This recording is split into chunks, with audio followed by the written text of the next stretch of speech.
کہ اللہ نے مجھے معاف کر دیا ہے.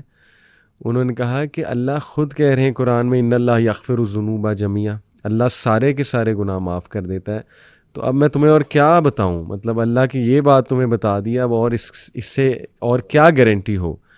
تو اس کے باوجود وارث بھائی بڑے ریزنیبل لوگ، ریزنیبل سے مراد ہے یعنی کہ ریلیجس لوگ کو کبھی کبھی یہ وسوسے آنا کہ نہیں میرا وہ 10 سال پرانا گناہ معاف نہیں ہوا، یا بس یا اس کے سبب سے میرے اوپر مشکلات، ہاں اس کے سبب سے مجھ پہ اس کی نحوست ہے ابھی تک مجھ پہ یہ وہ. تو اس پہ آپ کو بھی کبھی، چونکہ آپ ماشاءاللہ نان مسلمز کو آپ کا بڑا ایکسپیرینس ہے ماشاءاللہ، کتنے لوگ مسلمان ہوئے آپ کی آرگنائزیشن کے تھرو، تو کبھی ایسا واقعہ آپ کو بھی دیکھنے میں ملا ہے اپنی آرگنائزیشن کے حوالے سے؟ جی بالکل ایسا ہوتا ہے، اور اکثر اوقات جو ہیں خواتین کو میں نے اس کنڈیشن میں دیکھا ہے. اچھا اچھا.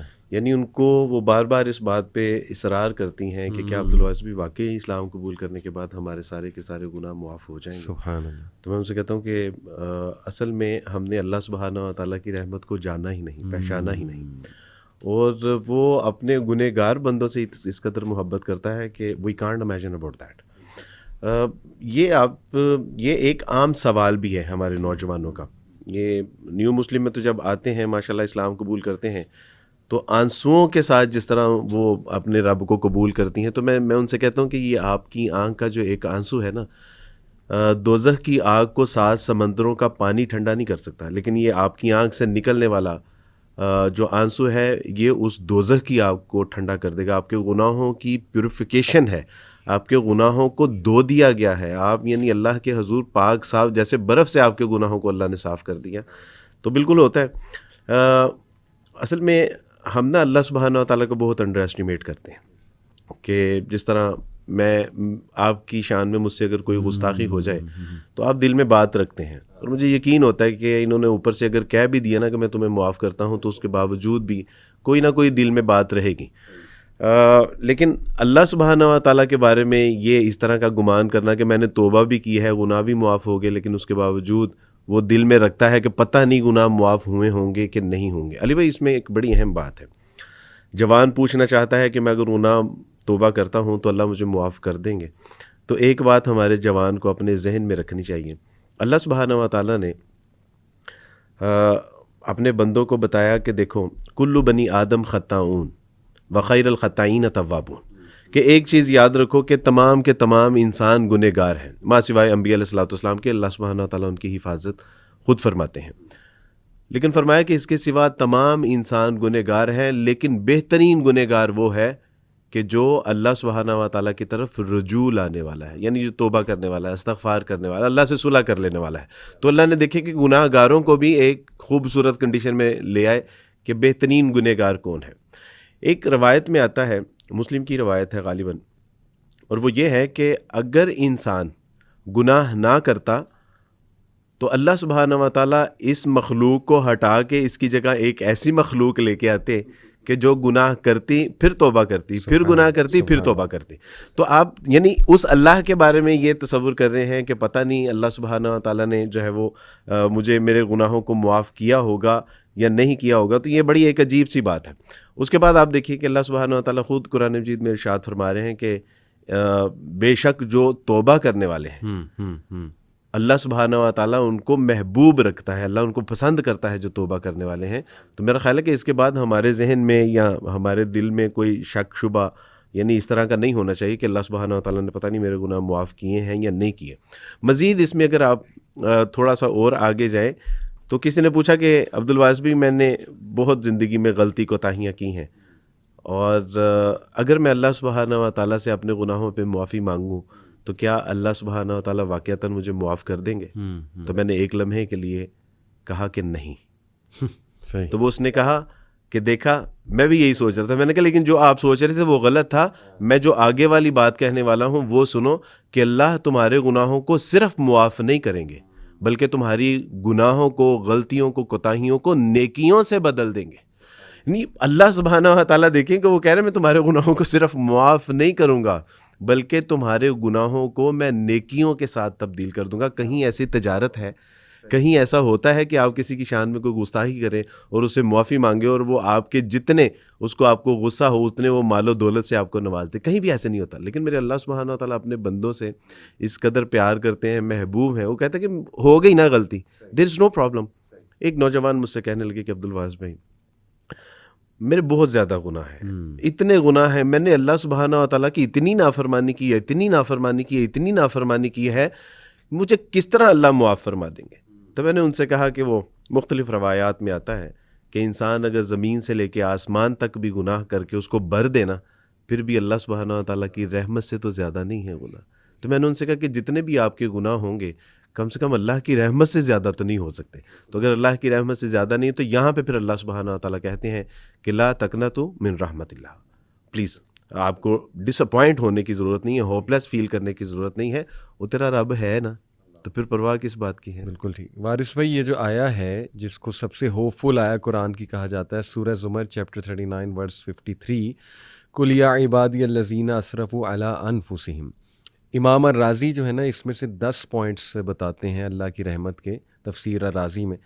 تو ان میں سے ایک یہ ہے کہ دیکھیں اس میں جو اللہ تعالیٰ نے کہا نا علی انفسہم, جنہوں نے اپنی جانوں پہ ظلم کیا ہے, تو وہ کہتے ہیں اس سے اللہ سبحانہ تعالیٰ یہ انسان کو بتا رہا ہے کہ تم نے میرا تو نقصان ہی کوئی نہیں کیا, نقصان بھی اپنا کیا ہے. جیسے آپ نے شروع میں ایک مثال دی تھی کہ ایک بہت ہی ڈگنیفائڈ انسان ہے, اس سے آپ معافی مانگیں گے, کوئی نہ کوئی اس کے دل میں بات ہوگی کیونکہ آپ نے اس کی ذات کو بھی کوئی نقصان پہنچایا ہوگا. جیسے مثال کے طور پہ آپ نے اس کی کوئی لیٹ سے اولاد کو نقصان پہنچایا ہوگا یا دل دکھایا ہوگا, اس کی عزت آبرو یا خراب اس کی کی, ہوگی. بالکل ایگزیکٹلی. تو اس کے لیے شاید کوئی نہ کوئی وہ اندر ہو کہ یار نہیں اس نے میرے ساتھ بھی غلط کیا تھا, تو تھوڑی بہت گنجائش شاید رہ جائے معاف کرنے کے حوالے سے. لیکن دل میں کہیں نہ کہیں کو بات رہ جائے, کہیں نہ کہیں بات رہ جائے. لیکن ہم اصل میں نا اللہ کو بھی انسان کے اس طرح سے سمجھتے ہیں, انسانی ایٹریبیوٹس. دیکھیے اللہ سبحانہ و تعالیٰ گاڈ آل مائٹی ہے, اللہ رب العالمین ہے, اللہ تعالیٰ اتنی وسعت والا ہے, اللہ سبحانہ تعالیٰ اتنی غیرت والا ہے, اور اللہ سبحانہ تعالیٰ اتنا حیا والا ہے کہ اللہ کے نبی صلی اللہ علیہ وسلم کی حدیث بھی ہے کہ بے شک اللہ بہت ہی حیا والا ہے اور بہت ہی زیادہ جنرس ہے, بہت ہی زیادہ کریم ہے. یعنی کریم سے یہاں پہ مراد ہے کہ انتہائی ڈگنیفائڈ ہے. اللہ سبحانہ و تعالیٰ کو حیا آتی ہے جب کہ ایک انسان ہاتھ اٹھاتا ہے اس کی طرف, اور اللہ کو حیا آتی کہ اس کو میں ایمٹی اور ڈس اپوائنٹڈ جو ہے وہ لوٹا دوں. میں ایک مثال اس پہ دیا کرتا ہوں وارث بھائی کہ آپ کے پاس آپ گاڑی چلا رہے ہیں, وائپر والا ہے, آج کل آپ کو پتہ ہے وائپر والے بیچنے والے آپ کو نہیں لیں گے, تو وہ آپ کو کہے وائپر لے لیں, وائپر لے لیں, آپ کا وائپر خراب ہے, آپ کہیں بھائی نہیں چاہیے مجھے وائپر, میرا وائپر ٹھیک ہے. لیکن آپ کو حیا ہے یار یہ بندہ اتنا مانگ رہا ہے مجھ سے, اتنا مانگ رہا ہے, آپ اسے 100 روپیہ پکڑا دیں گے, یار وائپر تو نہیں چاہیے, یہ لے 100 روپیہ. یا آپ اسے کہیں آ جا تو یہ کھانا کھلا دیتا ہوں, یا آپ کے پاس کوئی چیز پڑی ہے آپ وہ دے دیتے ہیں. ایک ڈگنیفائڈ انسان کا یہ رویہ ہے. تو رب العالمین جس کو کچھ دینے سے اس کی شان میں ایک ذرہ برابر بھی کمی نہیں آنے والی, تو وہ کیوں آپ کو معاف نہیں کرے گا, وہ کیوں آپ کو ایمٹی ہینڈ لٹائے گا؟ یہ ہے دس از دا پوائنٹ ٹو تھنک. اور جب کہ اس کا نقصان بھی کچھ نہیں ہوا ہے کیونکہ اللہ الغنی ہے, اللہ الصمد ہے. تو اللہ کہہ رہا ہے کہ بھئی نقصان بھی تم نے اپنا کیا ہے, تو میرے سے جب معافی مانگو گے میں کیوں نہیں تمہیں معاف کروں گا. جیسے وہ آپ اکثر جھلیا کا ورڈ استعمال کرتے ہیں, تو میرے خیال وہ تو یہاں پہ فٹ ہوتا ہے. بالکل صحیح بات ہے. آپ دیکھیں نا, یعنی احمد اکثر کہتا ہے کہ عبدالواس جلے کا لفظ بہت استعمال کرتے ہیں. تو احمد سے کہہ رہا تھا کہ احمد کسی دن میں تمہیں بتاؤں گا کہ جلا میں کیوں بولتا ہوں. یعنی جس کو اللہ سبحانہ و تعالیٰ رب العالمین جو کائنات کے خالق بھی ہیں, مالک بھی ہیں, رازق بھی ہیں, وہ اللہ سبحانہ و تعالیٰ نے ہمیں نبی علیہ الصلوۃ والسلام کا امتی بھی بنا دیا. اس نے ہمیں حرام اور حلال کی تمیز بھی سکھا دی, یعنی شریعت کے ذریعے. اس نے قرآن جیسی ایک عظیم کتاب بھی ہمیں عطا فرما دی, ہمیں مسلمان بنا دیا. وہ ہمیں کیڑا مکوڑا جانور بھی بنا سکتا تھا, اس نے خوب صورت انسان شکل و صورت والا بنا دیا, اور اس کے باوجود نہ اللہ کی قدر کی, نہ رسول اللہ کی قدر کی, نہ کتاب اللہ کی قدر کی, نہ اپنے انسان ہونے کی حیا کی, نہ مسلمان ہونے کی حیا کی. تو مجھے بتائیے کہ پھر ہم چلے ہیں کہ نہیں ہیں؟ یہی چل رہا ہے نا.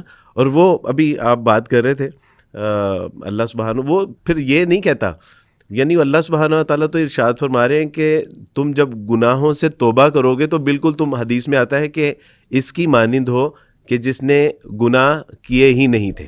یعنی ایک ہم نے بات کی کہ وہ توبہ کر لے, توبہ قبول کر لیتا ہے, توبہ کو نیکیوں سے بدل دیتا ہے گناہوں کو.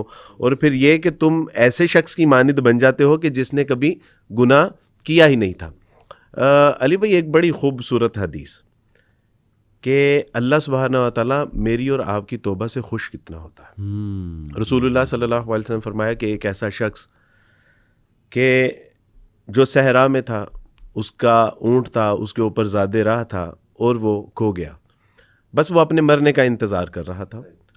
آنکھ لگی، آنکھ کھول کے جب آنکھ کھلتی ہے تو وہ دیکھتا ہے کہ اس کا اونٹ اس کے جو ہے وہ زیادہ راہ کے سمیت سامنے کھڑا ہے. تو وہ شخص اتنا خوش ہوتا ہے اور اس خوشی میں ایک بے ترتیب اور غلط الفاظ بول دیتا ہے اور وہ کہتا ہے کہ اللہم انت عبدی وانا ربک. اے اللہ تو میرا بندہ اور میں تیرا رب. یعنی وہ خوشی میں اس قدر جو ہے وہ بھاولا ہو جاتا ہے کہ وہ اللہ سبحانہ و تعالیٰ کو اپنا بندہ اور اپنے آپ کو اللہ کا رب کہتا ہے. رسول اللہ صلی اللہ علیہ وسلم نے یہ بات بیان کر کے فرمایا کہ جب کوئی شخص توبہ کرتا ہے تو تمہارا رب اس بندے سے بھی زیادہ خوش ہوتا ہے. نہیں آپ تصور کریں کہ اس کی خوشی کا کیا، یعنی اس بندے کی خوشی کا کیا مقام ہے. تو اللہ سبحانہ و تعالیٰ کے رسول صلی اللہ علیہ وسلم فرمایا کہ تمہارا رب اس بندے سے بھی زیادہ خوش ہوتا ہے. تو الحمدللہ تو پھر ہم چلے نہیں ہیں ایسے اللہ سبحانہ و تعالیٰ کی رحمت کو جو ہے وہ درگزر کر رہے ہیں، اس کو نظر انداز کر رہے ہیں، تو پھر ہم چلے ہی ہیں. اس میں ایک نام اللہ رب العالمین کا میں ضرور آڈینس کے لیے کوٹ کرنا چاہوں گا، الشکور. الشکور کا معنی ہے دا پرفیکٹ اپریشیٹر، پرفیکٹ انداز سے اپریشیٹ کرنے والا، آپ کی ایفرٹ کو ایکنالج کرنے والا، آپ کی ایفرٹس کی قدر کرنے والا، اور جو بہت بہت بہت بہت چھوٹے عمل کا بہت بڑا صلہ دے دے، وہ ہے الشکور.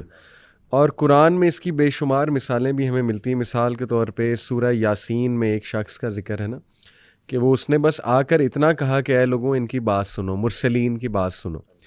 تو وہ جب اس کو مار دیا گیا تو اس کو جب جنت میں اللہ نے داخل کیا کہ لدخل الجنہ، تو اس نے کہا کہ ہائے کاش میری قوم کو پتہ لگ جائے کہ میرے رب نے کتنی چھوٹی سی بات میں مجھے کیا دے دیا.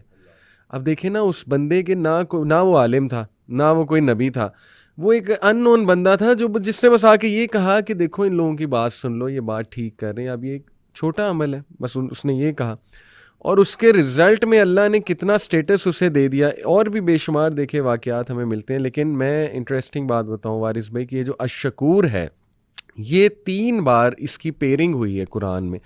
2 ناموں کی اکثر پیرنگ ہوتی ہے، لطیف الخبیر، علیم الحکیم، یہ دونوں کی پیرنگ ہو گئی 2 ناموں کی. پیرنگ کا بڑا ایک وہ پھر حکمت ہے. پیرنگ جب کرتے ہیں نا اللہ 2 ناموں کی، تو وہ بھی ایک مفسرین نے بڑی خوبصورتی سے بیان کی ہوئی ہے اللہ کے ناموں کی جو پیرنگ ہے.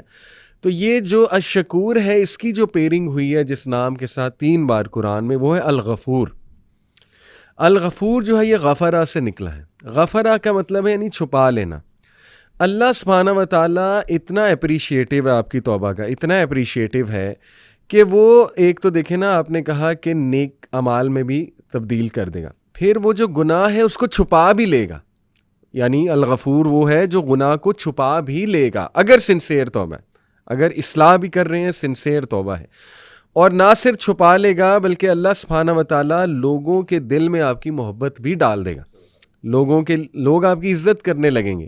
یعنی پیپل آج کل آپ کو پتہ ہے لوگ عزت لینے کے لیے کیا کیا نہیں کرتے، لیکن اللہ اتنا اپریشیٹو ہے آپ کی توبہ کا، اور آپ کے اس ایک آنسو کے نکلے گا جو آپ نے کہا نا، وہ جو ایک آنسو ہے وہ جہنم کی آگ بجھانے کی طاقت رکھتا ہے. وہ جو اکیلے میں نکل جائے، ریگریٹ میں نکل جائے، آہ میں نکل جائے کہ اللہ میری بس ہو گئی ہے، میں کیا کروں، تو اللہ فوراً رپلائی کرتا ہے اور فوراً انسان کو کوئی نہ کوئی سائن دیتا ہے. دیکھیں وارث بھائی، کئی لوگوں کی سٹوریز ہیں کہ جنہوں نے توبہ کرنا چاہی، توبہ کی، تو اللہ نے سائنز ایسے ایسے انہیں دکھائے. کوئی ویڈیو سامنے آ جاتی ہے، کوئی پوسٹ آ جاتی ہے، وہ مسجد میں جاتے ہیں، سورہ کوئی ایسی پڑھی جا رہی ہوتی ہے، مطلب سورہ ضحیٰ والضحیٰ واللیل اذا سجا ما ودعک ربک. یہ کتنے لوگوں کی سٹوریز ہیں کہ اللہ نے فوراً ان کو ایک سائن دیا ہے، فوراً یعنی ان سے بات کی اللہ سبحانہ و تعالیٰ نے کہ یہ میرے بندے کا ذرا دل بھی مضبوط ہو جائے، اسے پتہ لگ جائے کہ میں سن لی ہے اس کی آہ. اور دیکھیں پھر الغفور ہے کہ اللہ تعالیٰ جو ہے وہ پردہ بھی ڈالتا ہے. تو یہ ہمیں اپریشیٹ کرنا چاہیے کہ ہمارا رب ایک طرف اتنا غفور ہے، رحیم ہے، اور اتنا زیادہ الشکور ہے، اپریشیٹو ہے. تو ہم جب بدگمانی کریں اس کے بارے میں تو یہ بھی تو گناہ کے زمرے میں آ سکتا ہے. بالکل صحیح بات ہے. اس میں علی بھائی یہ جو غفارہ ہے نا، چھپا لینے والا، جی، اس کے ضمن میں دو چیزیں. ایک تو وہ دنیا میں ہمیں لوگوں کے سامنے ہمارے گناہوں کو چھپا لیتا ہے. ہمارے ماتھے کے اوپر جو سجدوں کا محراب ہے نا, اس کو تو وہ واضح کر دیتا ہے, لیکن جو رات کی تاریکیوں میں نے جو جرائم کیے ہوتے ہیں, کرائم کیے ہوتے ہیں, اللہ وہ لوگوں پہ واضح نہیں کرتا. پھر دنیا میں نہیں, پھر آخرت میں بھی. جس طرح ہم کسی اپنے دوست سے کہتے ہیں نا کہ علی بھائی ذرا پلیز سائڈ پہ ہو کے میری بات سنیے گا, اللہ سبحانہ و تعالیٰ حشر میں کئی اپنے بندوں کا پردے میں حساب کتاب چپٹا کر دے گا, ان کو لوگوں کے سامنے بھی نہیں لے کے آئے گا. بالکل. تیسری بات کہ آپ تصور کیجئے اس شخص کے بارے میں موسیٰ علیہ السلام کے دور میں جو تھا. اللہ سبحانہ و تعالیٰ نے کہا کہ موسیٰ آپ نے متعدد بار دعا کی ہے, بارش کی, لیکن میں بارش نہیں برساؤں گا کیونکہ آپ کی قوم میں ایک ایسا بدبخت شخص ہے کہ جو مسلسل میری نافرمانی میں ہے. جب تک وہ یہاں سے نکلے گا نہیں, میں آپ کے یہاں بارش نہیں برساؤں گا. موسیٰ علیہ السلام نے اعلان کیا کہ جو اللہ سبحانہ و تعالیٰ کا نافرمان اور بدبخت شخص ہے نا, وہ یہاں سے نکل جائے, گیٹ آؤٹ فرام ہیئر. اپنی وجہ سے پوری قوم کو پیاس میں مبتلا نہ کرے. اب یہ انہوں نے اعلان کیا تو وہ جو شخص تھا اس نے دل ہی دل میں اللہ سبحانہ و تعالیٰ سے دعا کی کہ اللہ ساری زندگی تو روٹیاں کھلاتا رہا ہے مجھے, سبحان اللہ, ساری زندگی تو من و سلوا بھی کھلاتا رہا, اللہ بارش کو یعنی ہمارے سروں کے اوپر بادل کا سایہ بھی رکھا, ریگستان میں ہمارے لیے گلو گلزار کر دیے. اللہ آج میرا پردہ رکھ لیجیے, آپ کی مہربانی, میں نکلوں گا نا. اور بات کیا ہو رہی ہے کہ اللہ میرا اگر پردہ ہٹ گیا نا تو لوگ مجھے لان تان کریں گے. اب بھی اللہ سے نہیں ہے صلح, اپنی حیا آ رہی ہے, اپنی عزت کی پرواہ ہے. ابھی اتنی بات ہوئی تو بارش ہوئی, اللہ سبحانہ و تعالیٰ سے موسیٰ نے کہا کہ اللہ سبحانہ و تعالیٰ جی آپ تو کہہ رہے تھے کہ میں نہیں برساؤں گا. کہا کہ موسیٰ بس وہ صلح ہوگی. کہا کہ اللہ اس کا نام, کہا کہ جب وہ میرا نافرمان تھا میں نے تو تب اس کا نام نہیں بتایا, اب تو میرا ولی ہو چکا, اب تو میرا دوست ہو چکا. نہیں, آپ دیکھیں دنیا میں بھی اللہ سبحانہ و تعالیٰ اس کے گناہوں کو چھپا رہا ہے اور آخرت میں بھی وہ چھپائے گا. تو یہ ہے ہمارا حال. اللہ اور آپ اس کی اصل میں نا ہم نے اللہ سبحانہ و تعالیٰ کی محبت کو نا سمجھا ہی نہیں ہے. اس کی محبت کا نا ایک واقعہ آپ سے عرض کرتا ہوں. ایک شخص کے جس کے ہاں بڑا شدید تر وہ اللہ سبحانہ و تعالیٰ کی نافرمانی میں مبتلا, اور سامنے دیکھتا ہے کہ اس جو شہر میں تھا, جس علاقے میں تھا, اس کا حکمران جو کہ بڑا سخت مزاج تھا, لیکن سخت مزاج شریعت کے حوالے سے, اس کی امپلیمنٹیشن کے حوالے سے. اور سامنے سے وہ جب نظر آیا تو اس کے ہاتھ میں شراب کی بوتل تھی, اور اس نے دعا کی کہ اللہ آج میں مارا گیا, اللہ سبحانہ و تعالیٰ اس نے اگر مجھے پکڑ لیا نا تو یہ مجھے نہیں چھوڑے گا. اللہ سبحانہ و تعالیٰ جی, اللہ میں آپ سے وعدہ کرتا ہوں کہ آج اگر آپ نے مجھے آج اس مشکل مرحلے سے نکال لیا, آئندہ کے بعد میں سچی توبہ کر لوں گا, میں کبھی نہیں اس طرح کروں گا. اور پکڑا گیا وہ شخص, پکڑا گیا. جب اس کی بوتل سے اس نے دیکھا کہ یہ کیا ہے اور یہ خاموش رہا, تو جب بوتل دیکھی تو اس کے اندر سرکہ تھا. تو اللہ سبحانہ و تعالیٰ ایک شرابی کی توبہ کے اوپر اس کی شراب کو اگر سرکہ بنا سکتا ہے, تو ہم لوگ تو پھر اللہ سے ڈرنے والے ہیں, ہم تو پھر کبائر گناہ سے بچنے والے ہیں. یعنی جو ہماری مائیں بہنیں بیٹیاں ہیں, ہمارے نوجوان اسکول کالج یونیورسٹیوں کے اندر جو پڑھتے ہیں رہنے والے ہیں, آپ تصور کریں کہ وہ تو اس سے کہیں یعنی اللہ سبحانہ و تعالیٰ سے زیادہ محبت کرنے والے ہوتے ہیں.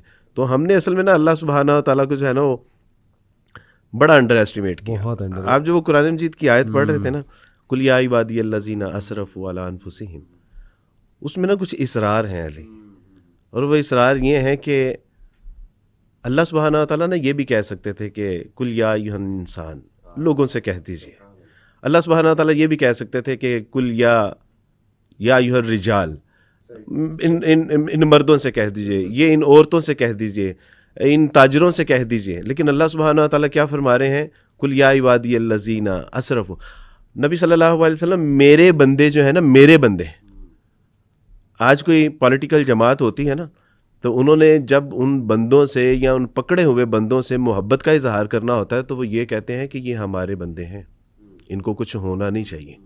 اور ایک طرف میرا رب العالمین جو اپنے بندوں کے بارے میں کہہ رہا ہے کہ یہ میرے بندے ہیں, اور ساتھ آگے ان کی ڈیفینیشن بھی کر رہا ہے کہ یہ وہ لوگ ہیں علی انفسہم جنہوں نے اس قدر زیادتی کی ہے, اس قدر وائلیشن کی ہے, اس قدر حدود کی جو ہے وہ وائلیشن کی ہے, اس قدر انہوں نے اللہ سبحانہ و تعالیٰ کی نافرمانی کی ہے کہ اس میں جو لفظ ہے نا اعلی انفسہم, یہ جس طرح اس کے اوپر فوم ہے نا اسپیکر مائک کے اوپر, اعلیٰ کا ایک عربی کا مطلب یہ ہوتا ہے کہ پوری طرح سے ڈھانپ لینا, تو اللہ سبحانہ تعالیٰ اس کی ڈیفینیشن بتا رہے ہیں کہ وہ بندے کہ جنہوں نے اس قدر گناہ کیے ہیں کہ اپنے جسم کا ایک بال بھی نہیں چھوڑا کہ وہ گناہوں میں لت پت نہ ہو.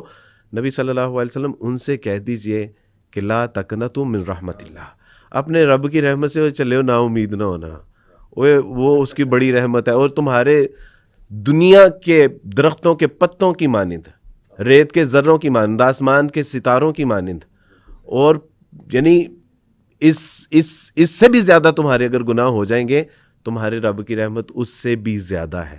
تو اللہ سبحانہ تعالیٰ ہمیں ہمارے رب کی محبت کا ادراک ہمیں عطا فرما دے کہ اللہ سبحانہ تعالیٰ ہم سے محبت کرتے کتنی ہے.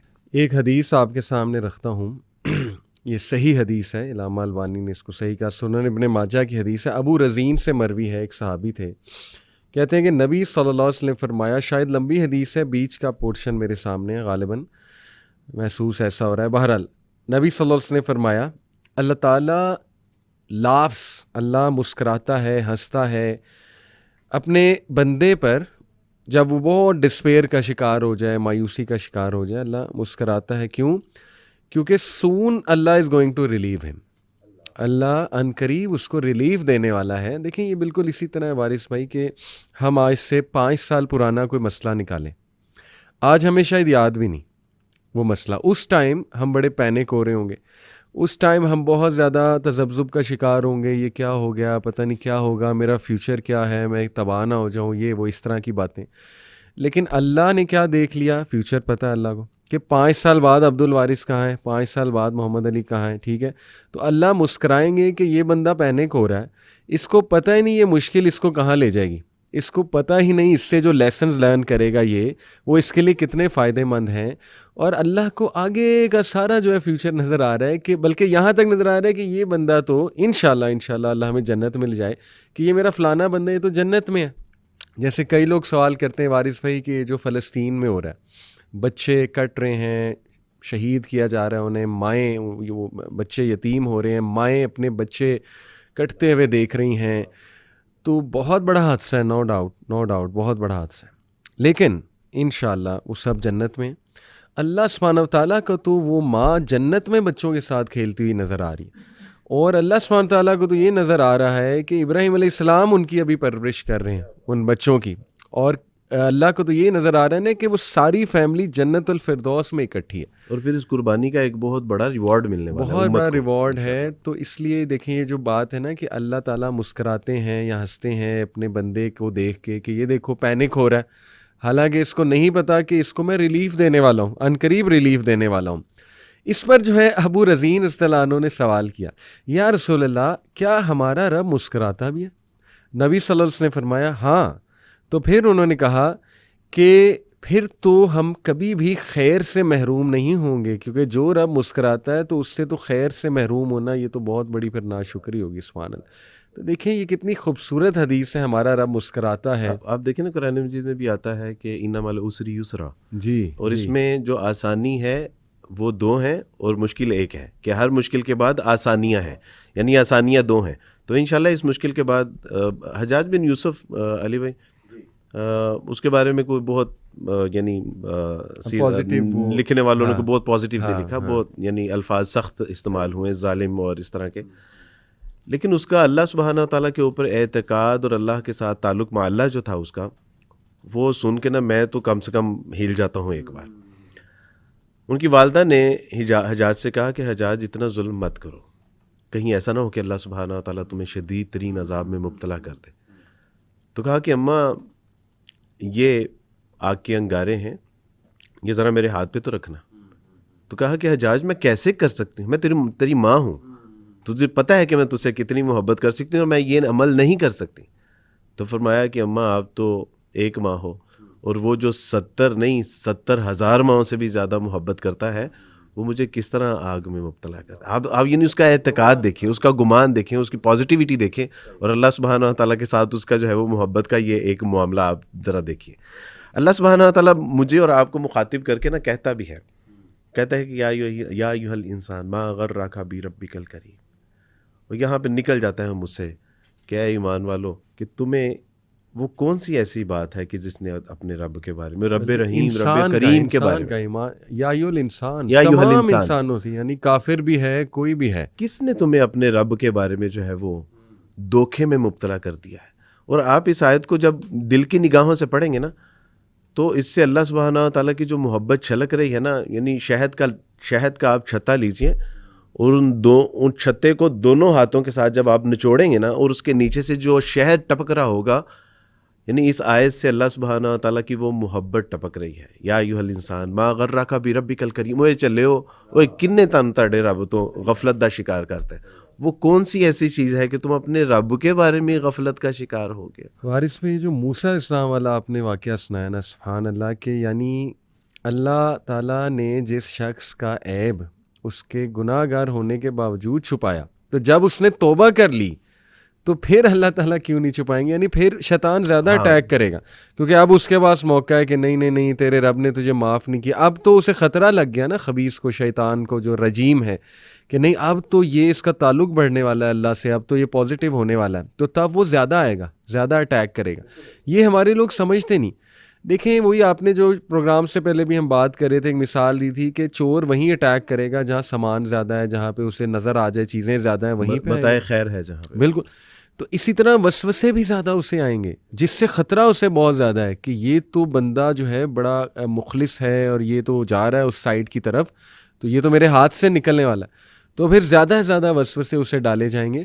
تو یہ ایک آیا بھی وارث بھائی سبحان اللہ، یہ ہے سورہ بروج کی آیت نمبر 10. ان الذین فتنوا المؤمنین والمؤمنات ثم لم یتوبوا فلہم عذاب جہنم ولہم عذاب الحریق. تو یہ اصحاب الاخدود کا واقعہ ہے، تفسیر میں آتا ہے. تو یہ کون تھے؟ یہ اصل میں ایک بہت ہی ظالم بادشاہ تھا، جو ایک آگ کا گڑھا اس نے بنایا، ایک ہنڈیا پوری بنائی، اور اس میں یہ مومنین کو ڈالا کرتا تھا جو اس دور کے مومنین تھے، یہاں تک کہ بچوں کو بھی، جو شیر خور بچے تھے ان کو ڈال دیتا تھا، ماؤں کو ٹارچر کرتا تھا. یہاں پہ جو الفاظ ہیں ان الذین فتنوا المؤمنین والمؤمنات، جن لوگوں نے ٹارچر کیا مومن عورتوں اور مومن مردوں کو. اب دیکھیں وارث بھائی، حدیث کی روشنی میں جو اللہ کے ولیوں سے دشمنی لیتا ہے، اللہ کی اس سے ڈائریکٹ دشمنی، تو یہ ہے دشمن اللہ کا. امام ابن حجر کہتے ہیں لیکن سبحان اللہ، اللہ کی رحمت دیکھیں، اللہ میسج کیا دے رہا ہے، ڈائریکٹ نہیں کہا فلہم عذاب جہنم ولہم عذاب الحریق، تو یہ جہنمی ہیں، ان کو آگ میں ڈالا جائے گا. نہیں، اس سے پہلے کیا ثم لم یتوبوا، اور انہوں نے معافی نہیں مانگی، ریپینٹ نہیں انہوں نے کیا. توبہ نہ کی. اللہ اکبر. تو امام ابن حجر کہتے ہیں سبحان اللہ، look at the mercy of اللہ، look at the offer from اللہ ٹو ایوری ون، کہ اگر وہ بھی معافی مانگ لیتے، اس ایکشن کے باوجود وہ معافی مانگ لیتے تو اللہ انہیں معاف کر دیتا، کیونکہ کنڈیشن یہ ہے کہ ثم لم یتوب. تو یہ اس کے بارے میں اصحاب الاخدود والے لوگوں کے بارے میں ہے، جو انتہائی بدبخت اور ظالم ان انسان، کو بھی اللہ سبحانہ تعالیٰ نے ان کو بھی option چانس دیا ہے کہ نہیں ثم لم یتوبوا. تو پھر اللہ، آپ دیکھیں فرعون کو کتنے چانسز دیے اللہ سبحانہ وتعالیٰ نے، بار بار سائنس بھیجے، بار بار سائنس، اللہ فوراً بھی پکڑ سکتا تھا. تو بہرحال لوگ یہ والی سائڈ نہیں دیکھتے وارث بھائی، لوگوں کے ذہن میں نا فوراً آتا ہے کہ نہیں عذاب کی بھی آیات ہیں، جہنم کا بھی تذکرہ ہے. دیکھیں اللہ تعالیٰ اپنے بندوں کو جانتا ہے، کئی لوگ ہیں انہیں جہنم کی آیات ضروری ہیں ان کے لیے، یعنی اللہ تعالیٰ پھر ظاہر ہے اپنے بندوں کو مزاج ٹھیک ہے نا کرنا. مختلف، یعنی وہ اس کے اوپر اثر کچھ آیات صحیح بات، کسی اور رنگ کی کرتی ہیں. صحیح بات. اس میں نا دنیا کی ایک اسٹریٹجی ہے، یعنی جو وار اسٹریٹجی ہے اس میں دو چیزیں پڑھائی جاتی ہیں. ایک چیز تو آپ کو یہ پڑھائی جاتی ہے کہ آپ کی اپنی طاقت اور قوت کتنی ہے، آپ کے پاس یعنی کتنا اسلحہ ہے. دوسرا آپ کو دشمن کی جو طاقت اور قوت ہے وہ پڑھائی جاتی ہے. تو اس صورت میں ہمیں دونوں چیزوں کو ملحوظ خاطر رکھنا چاہیے کہ ایک تو اللہ سبحانہ و تعالیٰ ہم سے محبت کتنی کرتے ہیں، اللہ سبحانہ و تعالیٰ کی شفقت کتنی ہے، درگزر کتنی ہے، وہ ہمارے کتنے گناہ ہیں کہ جن کو وہ معاف کر سکتا ہے. دوسری اصل میں جو طاقت ہے نا، اس کو سمجھنے کی بھی ضرورت ہے، پڑھنے کی ضرورت ہے، اور جس کے بارے میں اللہ سبحانہ و تعالیٰ کہتے ہیں کہ لا خطوات الشیطان انہ لکم عدو مبین، کہ بے شک شیطان تمہارا کھلا دشمن ہے، اس کے راستے پہ نہ چلنا. تو اصل میں شیطان کے بھی یہ جو وسوسے ہیں، جو اس کی چالیں ہیں، اگر کوئی اسکالر ہے، اگر کوئی فلاسفر ہے، تو اس کے ساتھ شیطان بھی اسی کیٹیگری کا، اسی ڈگری کا لگایا ہوتا ہے. تو اس لیے شیطان کے حربے اور اس کی چالیں اور اس کی جو اسٹریٹجی ہے، اس کے بارے میں بھی ہمیں پتہ ہونا چاہیے کہ ہمارا شیطان دشمن جو ہے وہ کتنا طاقتور ہے، اور وہ کن کن حربوں سے ہمیں مایوس کرتا ہے، ہوپلیس کرتا ہے، ڈس اپوائنٹ کرتا ہے. تو یہ اس کو بھی ہمیں بہرحال ساتھ ساتھ سمجھنے کی بڑی ضرورت ہے. بالکل ٹھیک، بالکل ٹھیک وارث بھائی. اس پہ کچھ اور جو ہے وہ واقعات میں آپ کے سامنے ان شاء اللہ تعالیٰ رکھتا ہوں. اچھا، ایک تو اس سے پہلے، واقعے سے پہلے ایک بڑا امپورٹنٹ پوائنٹ وارث بھائی، کہ ایک حدیث ہے بڑی خوبصورت، جس میں نا ہمیں تھوڑا پرسپیکٹیو بھی ہمارا چینج ہوتا ہے کسی تکلیف کے حوالے سے. کیونکہ ظاہر ہے بیماریاں آتی ہیں لوگوں کو، مشکلات آتی ہیں، کوئی آزمائش آ جاتی ہے، اور وہ بڑی آزمائش ہوتی ہے. بیماری برداشت کرنا آسان نہیں ہے، اسپیشلی اگر وہ ٹرمینل النس ہے، کوئی لمبی بیماری آ گئی اللہ کی طرف سے.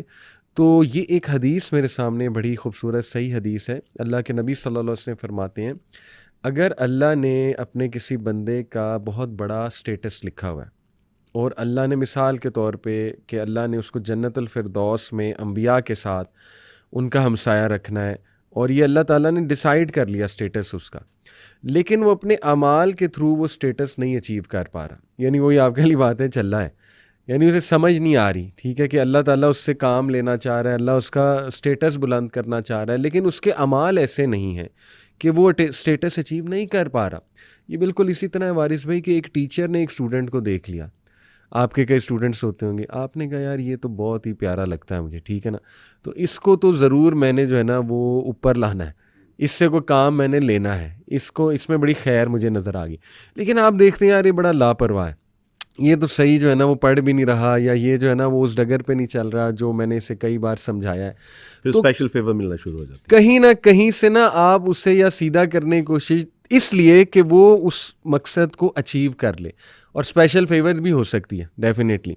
تو اللہ تعالیٰ، یہی حدیث میں آتا ہے کہ اللہ تعالیٰ پھر اس کو کوئی آزمائش بھیجتا ہے، کوئی تکلیف آ جاتی ہے اللہ کی طرف سے، کوئی بیماری آ سکتی ہے یا کوئی اور چیز ہو سکتی ہے جو، لیکن وہ آزمائش ریسٹ ایشورڈ اس کی استطاعت کے مطابق ہوگی.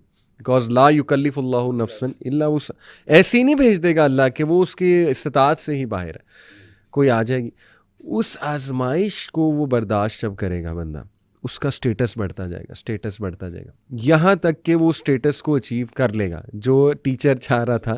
جیسے ٹیچر کہتا ہے نا کہ چلو اب ٹھیک ہے، اب یہ آ گیا اس لیول پہ، تو اب چلو میں نے جو اس کے بارے میں سوچا ہوا تھا وہ اس کو دینا بھی چاہیے. تو یہ دنیا میں بھی ایسے ہوتا ہے وارث بھائی.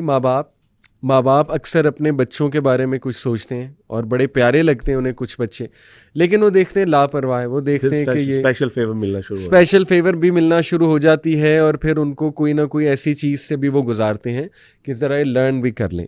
ماں باپ کو پین تو بڑی ہوتی ہے، لیکن کبھی کبھی ماں باپ کہتے ہیں نا لیٹ دیم لرن، کوئی بات نہیں، سیکھ جائے گا انشاءاللہ، ٹھیک ہے. تو اللہ سبحانہ و تعالیٰ بھی دیکھیں انسان کو اسی طرح سکھاتا ہے اور وہ سٹیٹس اچیو کراتا ہے. ایک اسرائیلی روایات میں آتا ہے کہ موسیٰ علیہ السلام کے دور میں میاں بیوی تھے، پہلے ان کی اولاد اللہ نے لے لی، پھر ان کے مال و اسباب بھی لے لیے، یہاں تک کہ گھر بار بھی چلا گیا. اس قدر مشکلات میں وہ مبتلا کر دیے گئے کہ لوگوں نے بھی ان سے جو ہے وہ صرف نظر کرنا شروع کر دیا.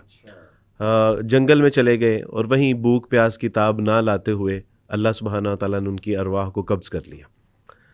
موسیٰ علیہ السلام نے پوچھا کہ اللہ سبحانہ و تعالیٰ جی، وہ جن کے آپ نے بیوی بچے لے لیے، مال اسباب لے لیا، وہ جن کو معاشرے میں بھی کوئی عزت آبرو نہ رہی، یہاں تک کہ وہ بیماریوں میں مبتلا ہو کے جنگلات میں چلے گئے، اور وہاں پڑے پڑے بھوک پیاس کی تاب نہ لاتے ہوئے آپ نے ان کی روح قبض کر لی، تو اللہ کیا ہوں اب ان کا انجام کیا ہے؟ تو اللہ سبحانہ تعالیٰ نے فرمایا کہ موسیٰ آپ ملنا چاہیں گے. جب ملے تو ان سے پوچھا کہ اب تم کس حالات میں ہو؟ تو کہا کہ موسیٰ، اللہ سبحانہ تعالیٰ نے اتنی جو ہے وہ نعمتوں سے سرفراز فرما کے رکھا ہوا ہے کہ ہم سوچتے ہیں کہ دنیا میں تھوڑی سی تکالیف اور برداشت کر لیتے ہیں. تو یہ ہمیں یہی نہیں سمجھنا چاہیے کہ جب کوئی آزمائش آتی ہے تو وہ عمر فاروق رضی اللہ تعالیٰ عنہ فرماتے ہیں کہ جو آزمائش آتی ہے وہ دو وجہ سے آتی ہے. ایک تو کفارہ سیئات ہوتی ہے، یا تو وہ گناہوں کا کفارہ ہوتا ہے، یا رفع درجات ہوتی ہے، یا وہ درجات کی بلندی کے لیے ہوتی ہے. جس طرح وہ آپ نے فرمایا نا کہ اللہ سبحانہ و تعالیٰ اس سے اتنی محبت کرتے ہیں.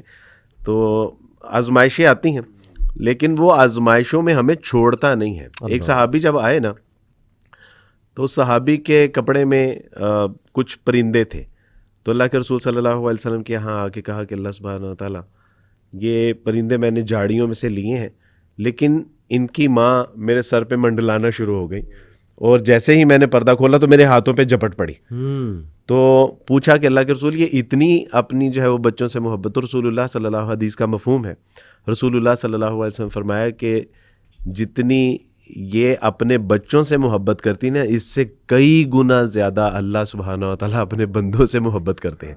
تو جب وہ کسی آزمائش میں ڈالتا ہے تو نیت یعنی اس کے پیچھے مقصد یہی ہوتا ہے کہ اس کے درجات بلند کرنے ہیں اور اس کے گناہوں سے اس کو جو ہے وہ پاک کرنا ہے.